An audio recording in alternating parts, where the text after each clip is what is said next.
Pansamantala ko munang iiwan ang aking buhay probinsya at pupunta muna kami ng syudad. Kasama ko ang aking bunsong anak at ang aking asawa para magbigay ng inspirasyon.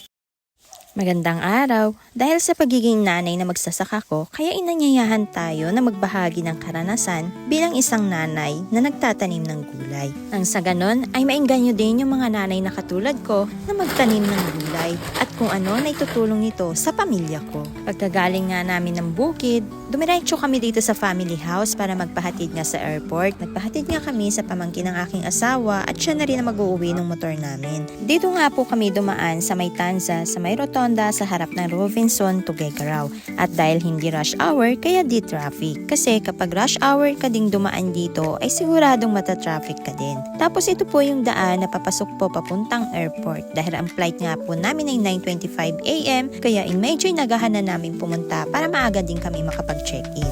Sa pagbiyahe nga po namin na ito mga kabukid ay wala po kaming ginastos ni Cinco. Tapos ito, papasok na nga po kami ng entrance at yung pamangkin din ng aking asawa ay uuwi na. Bitbit ko na nga itong isang bag, pati na rin si Bunso, yung aking bunsong anak nga mga kabukid ay nakatulog na dahil kapag ganitong oras ay talagang matutulog na yan. Schedule na talaga ng kanyang pagtulog. At dahil maaga pa at wala pa nga yung eroplano na sasakyan namin kaya umupo muna kami.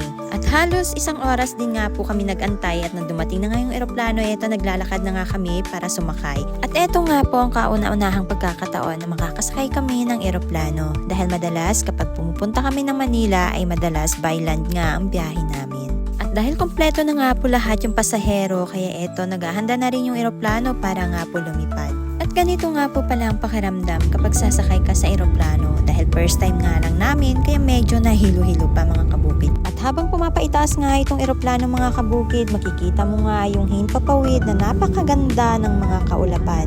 At itong aking bunsong ang anak ay talagang tuwan-tuwa sa kanyang mga nakikita. At napakabilis nga lang po ng biyahe dahil hindi pa nga umabot ng isang oras, narito na nga po kami at papalanding na.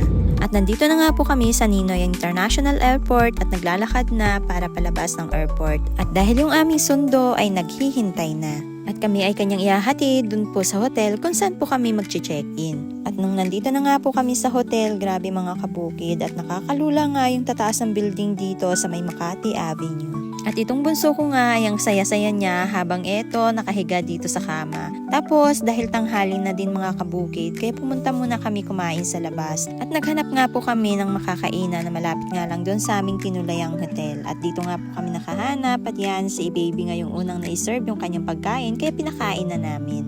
Parang lahat nga ng kainan dito ay fast food at dahil baguhan nga kami dito sa lugar kaya di na kami nagkapaghanap pa ng ibang makakainan.